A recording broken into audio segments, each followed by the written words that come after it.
And representatives of the AAA, PBP, Deputy Brid Smith, and your group have 30 minutes. Paula, I want to start by emphasising the word prudent in this budget, because it was a word bandied about very much all day yesterday and again today about how we need to be prudent, we're in recovery, we're on our feet again, and we need to be prudent with the public monies. And just to put it in context, I want to paint a picture of a fiscal space that we are told by the government and others amounts to a total of €1.3 billion. Now, what they ignore when they talk about the fiscal space is a whole tranche of other wealth and revenues that are available to the population of this country but are not being touched by this government, or indeed haven't been touched by previous governments. Need I mention the Apple tax of €13 billion? That may not all come back to the Irish state, but certainly a chunk of it is due to us. There is €9 billion in NAMA, which we are told we can't spend because we'd be breaking European fiscal rules. We're continuing to pay €6.3 billion on the interest of the debt to Europe. A lot of that is odious debt that is not the responsibility of the Irish people. And we are ignoring at least €4 billion in effective rate of 12.5% possible collection of corporation tax. So we've had a lot of waffle from ministers and others about how wise they all are and how they are prudent, and the word is thrown around like a badge of honour. Look at us now, look at us, we spell prudence the correct way. And that prudence amounts to the following. Landlords' interest relief will be €8 million. The Help to Buy boon to builders and developers will cost us €50 million. Now, I know there are people out there who want to buy houses over the rate of $600,000, but this measure is definitely going to drive up the cost of housing.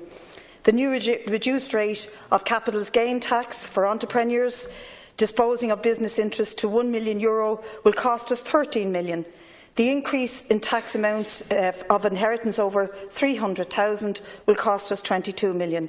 Reduced dirt will cost us €9 million. So there's €100 million worth of prudence, a series of measures unnecessary, unneeded, and aimed at sections of society that indeed Fine Gael and Fianna Fáil will reward them in the future with their votes. That is indeed very, very prudent.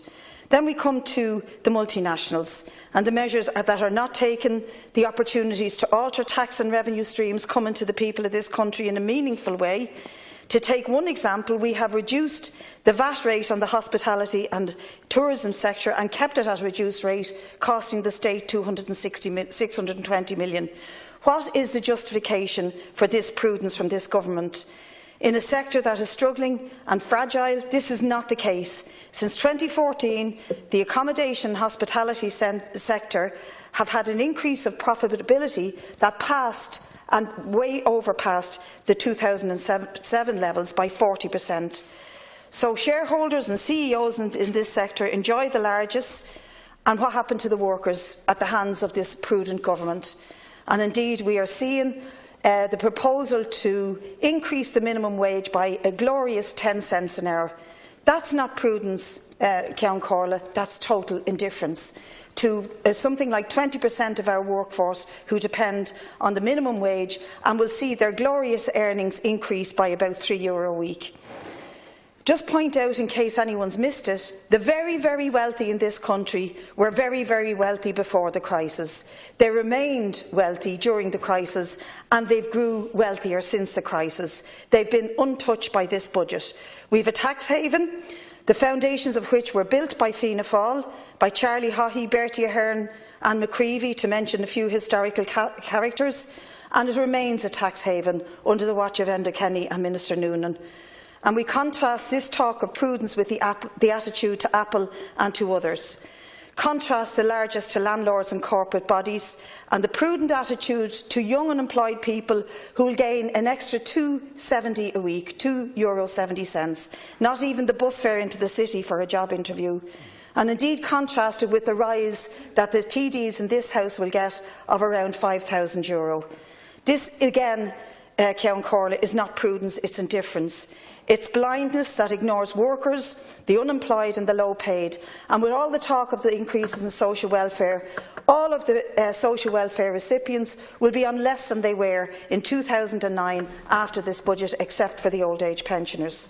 And that's not to resent it going to the old age pensioners, but to draw attention to the fact that even the lone parent payment allowance that's been heightened will mean that they're still €37 a week off, but worse off than they were prior to 2009. So ministers can pat themselves on the back for measures such as childcare and the proposals to give a minority of parents who may benefit from accessing a place, but there's a blind spot to the workers in this sector who are on precarious hours and on low pay.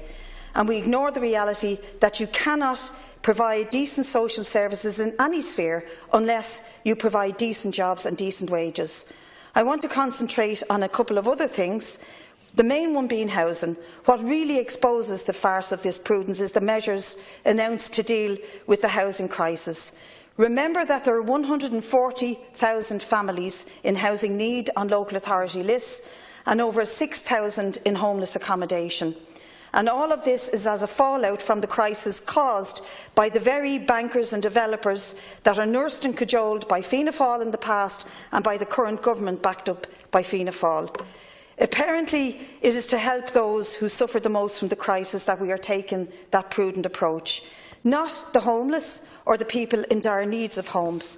No, the prudent approach is to help the developers, the builders and the landlords who were responsible for the crisis in the first instance, and indeed to help some of those who may aspire to buy a house over €600,000. The figure of €1.3 billion to deal with the housing crisis is a lie. It was another opportunity for Minister Coveney to announce again and again and again the same headline figure for the same rhetoric that he has done on countless occasions since launching his Rebuilding Ireland programme.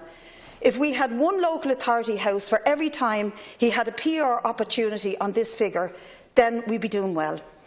What funds have been earmarked to build good quality local authority public housing? To see the stock of public housing rise? None. Under various headings and trying to avoid double counting and wishful estimates of the future, the ambition is only to build, acquire, including the false idea of rapid build housing programme, a total of perhaps 1,500 social houses if we're lucky. I just want to mention finally that there are other very serious cuts in this budget that are going under the radar. The arts is being cut by 16%. I remember quite vividly, as others will, how gloriously and poetically and dramatically many ministers stood in this House a few months ago to speak to emotion on the arts and how it needed increased funding. The gallery was packed with interest groups, young artists and people from the community sector who rely on public funding for the arts, and they were eulogised and praised, and then we cut their funding by a glorious 16%. The sports budget has been cut, and I have to say personally I am utterly shocked and ashamed that the budget for the Irish language and the Gaeltacht has been cut by 9%. This seems like a deliberate ploy to undermine our heritage, our language and our culture. And I'll just finish by saying this. In his speech, Minister Noonan announced that he was going to tackle corporate tax avoidance, that in the future he is going to appoint somebody to look at this sphere and to come up with measures to criminalise tax avoidance, closing tax loopholes and going after those who don't pay and who try to avoid their tax. Well, I'm going to appeal to Mr Noonan publicly here today. If he sincerely means that, he can take one measure now. This government can take one measure, and that is to drop the appeal against the Apple ruling. If they want to show this country that they're serious about fairness and tax equality, drop the appeal and begin to look at really addressing the crisis for the vast majority, which this budget does nothing to do.